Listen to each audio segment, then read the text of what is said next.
Bonjour à tous, bienvenue à la Rubicon Marina à Lanzarote.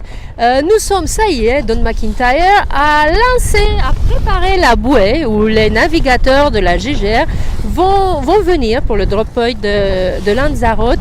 À partir de ce soir, nous attendons, comme vous le savez, Simon et ensuite Tapio pour cette nuit, peut-être aux alentours de 11h heure espagnole ici à Lanzarote.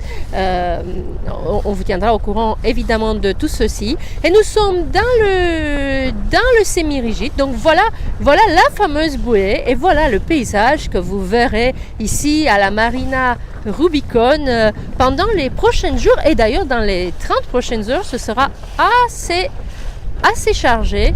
Et donc voilà. Hop. Et nous avons un magnifique show! Keep it rolling. Man overboard. Oh, man overboard. Oh. Okay, so Don McIntyre. While we're going back to pick up that very expensive and very important GGR hat that Ada just lost before it sinks, we're in Rubicon Marina and getting ready for the GGR guys and girls to come through, and it'll be happening about 10 o'clock tonight or something. And we might be successful with this man overboard. I got to just try this here in a minute. But it is windy. It is windy. No, I have to come upwind a bit here. So anyway, it's very. Yeah. I'm so sorry, Don. Don't. It's happening. It's a live thing. We're going to come down and drift onto it. Yeah. Okay. We still have the hat. So with us in the rib, Rob Havil, the digital director, who will try to rescue our hat before it's too late. Okay, just about there.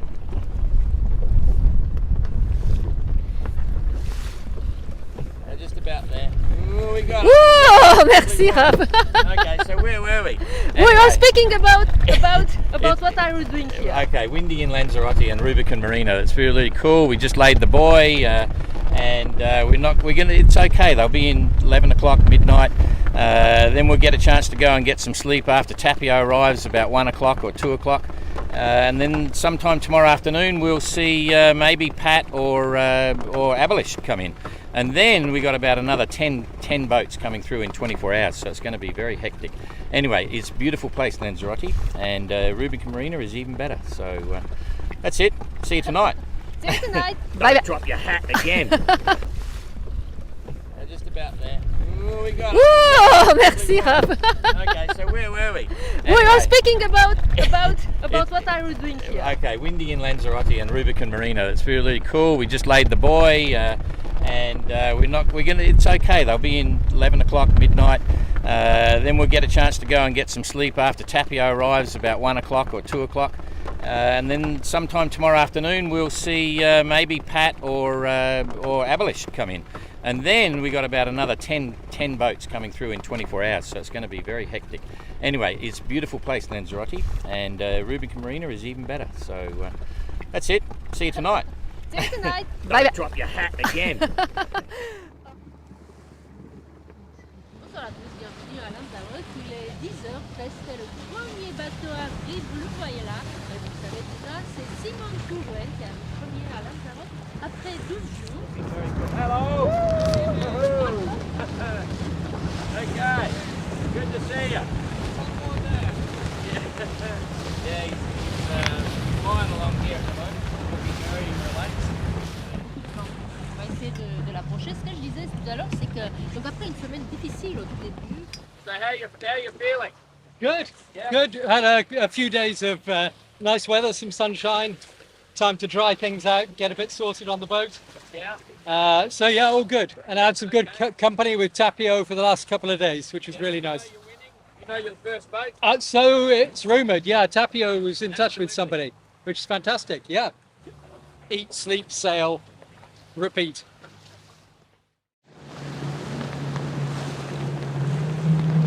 Don McIntyre qui est à côté de moi, il fait les photos, il conduit le riff et j'espère qu'il va pas toucher le bateau de Tapio. Hi Tapio! Hello, Tapio. Good to see you. Laissez les voir là-bas. Welcome to Lanzarote. Et son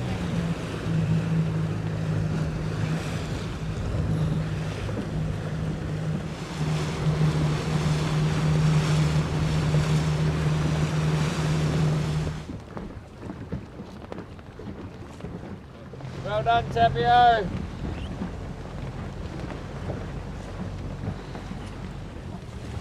I'm afraid there's no pictures, only one letter to Finland. That's okay. Yeah, So well done, Tapio. Simon's about 3 hours in front of you. yeah, I spoke with him. Yeah, cool. You reckon you can catch Simon? You think you can catch him? Well, it's a race.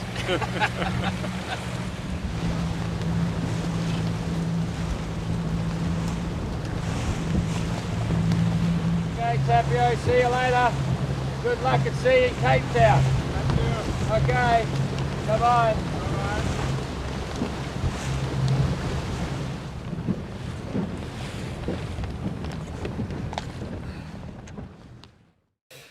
Hello everybody, welcome to a quick live with our GGR entrant Edward, who returned to Les Sables de Lune, as most of you know.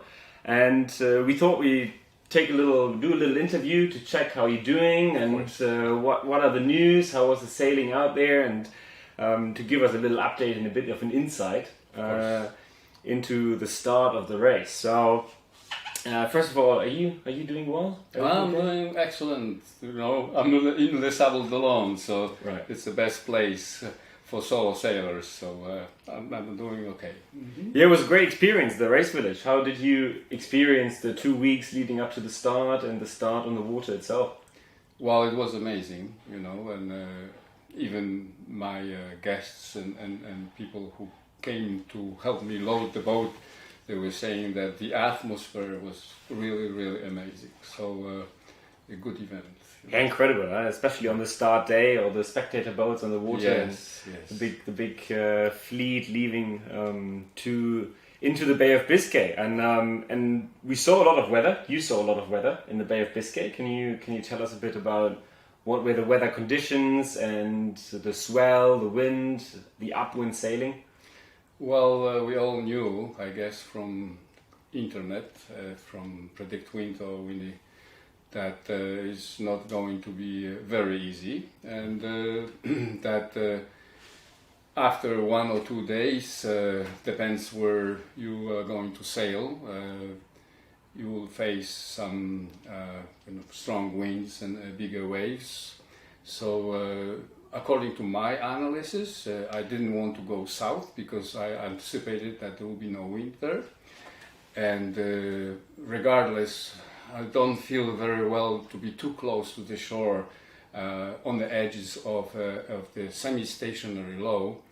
And because it was semi-stationary, you could not really count on wind shift. You just have to kind of tack and plow through and see what happens. And Noah's Jest and the 2 reefs, when we entered time when we had some 40, maybe 50 knots, because I never measured.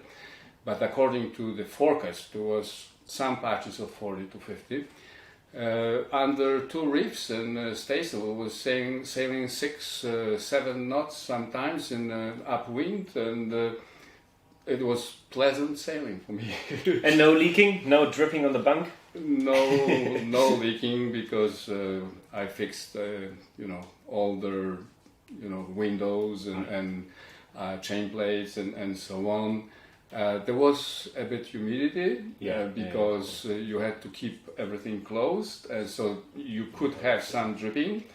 But other than that, and also kind of disappointing that when you sail, you made maybe 20 miles, 30 miles on the tack because of the waves 3 meters and so on. But I enjoyed actually that sailing, and Rastler really takes the waves fantastically.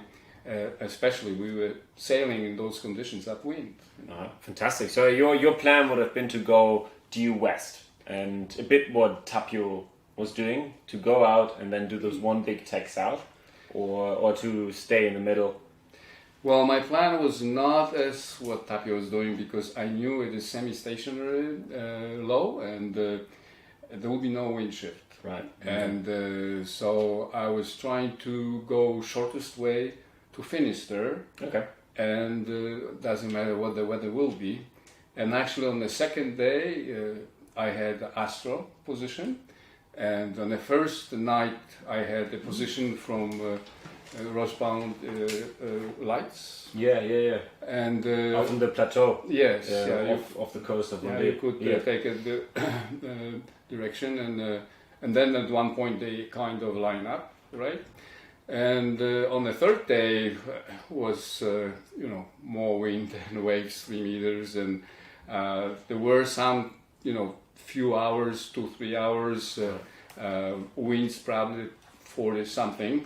Because, as I said, I didn't bother to take my mechanical measurement out there to see. And as you know, we don't have any measurement, but I didn't feel I need to measure the wind. And we were sailing very well, and we start tacking towards Finisterre, right? And if not my personal family problems, which they were in my head, which they surfaced a day before the start, so I even didn't have time to kind of analyze everything. I would be in the fourth day rounding Finisterre because I was pretty close there. Right. Yeah. So, and you already mentioned it briefly. Where at one point you turned around and you slowed down the boat a bit, and you had to do some. You had to make some decisions, some very tough decisions. Yes. What was the story there? Yeah. Some people told me that I was sailing for some moments. I don't know how the tracker does, because I found last year and this year that the tracker sometimes, at least my tracker, was showing a slower speed than I had. Okay. And also I had some problems with the staysail furling, so maybe that slow speed was related to because I had to go there like on the bow and try to fix the furling. So you slowed down the boat a bit. Yes. I mean, the tracker does a momentary transmission, so of course it can be with a big swell. Sometimes you're in the surf and sometimes you're not, and so it just takes us 1 second and then you get the ping. So of course there's some variety of the accurate speed, of course. So if I was sailing, let's say 6 knots or 7 knots, and then suddenly I was sailing 1.5, it doesn't take average, it just takes momentary. It takes the moment and then it gets the transmission. It took a wrong moment. Right. But the sailing, I have to admit that sailing was amazing. It was one of the best ever sailing on the Bay of Biscay for me. Oh, fantastic. And I sailed already in the Bay of Biscay over the last 2 years, about 30 days. Yes. Because, coming in, going out, coming from England, coming and then going to Spain and back. And when I was sailing back to Les Sables this year across Atlantic, I was held about 5 days in the Bay of Biscay because of strong easterly winds and the waves, and I was making slow progress. So just the weather you like. Yeah. So maybe you should start thinking about going around the world the wrong way. Maybe. So, but saying you, I mean, what I hear is that you enjoyed being on the water, you enjoyed sailing, and that the task of sailing around the world, that was not at all the issue of going back for you. So no. So what are the plans? I mean, you're gonna go back on the boat. You're gonna leave the boat in Les Sables d'Olonne. What is the plan ahead now? If there's already something in place. Well, the North Atlantic is not very friendly after September. So I'm not going back to Canada with the boat at this moment, and I'm preparing the boat to winterize and put on hard, and I hope to return in April, load everything back to the boat because I'm putting almost everything to the storage, and sail across Atlantic to Canada, and hope I have a boat ready for GGR, so I hope I can still do it sometimes. Oh, okay. So that's a name noting down for the next edition already.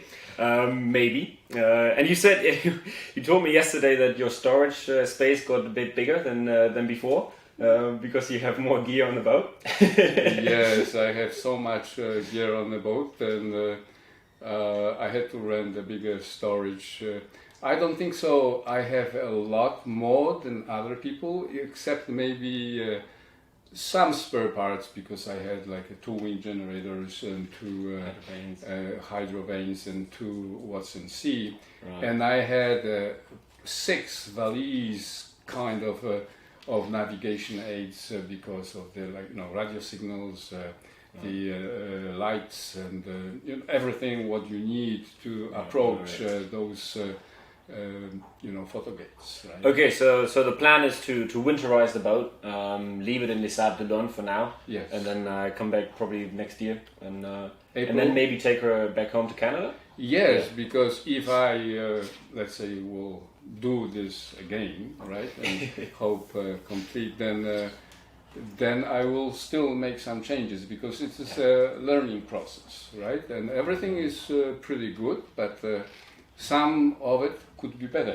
Of course, I mean we see that with Ayrton in the conversation with Ayrton from his experience from 2018 and how well he prepared and relaxed he went to the start this year, and I think it does make a big difference, and it gives it an advantage also to. Also, absolutely, I have everything what is needed. That's one thing, but also what it is that I didn't have access to the boat for 14 months because of pandemic, and there were things done maybe not the way I maybe wanted now, right? Because I might mount something different or make some changes and so on.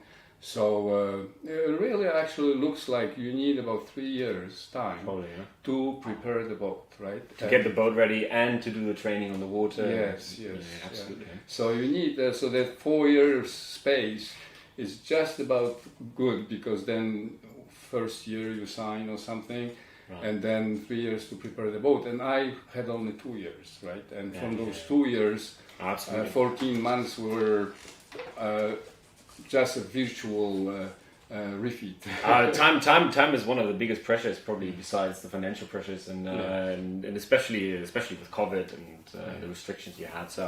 So okay, so that sounds like there are big plans ahead and preparations, and I still definitely would like to go around the world solo non-stop. So, but we're all just very happy that you're doing well, and that I also saw a very happy wife to have Edward back, and we just wish you all the best and good of luck for the next years, and I'm sure we will see each other again. Oh yes, I hope so. Fantastic. Okay, well, thank you very much, Edward. Thank you. And take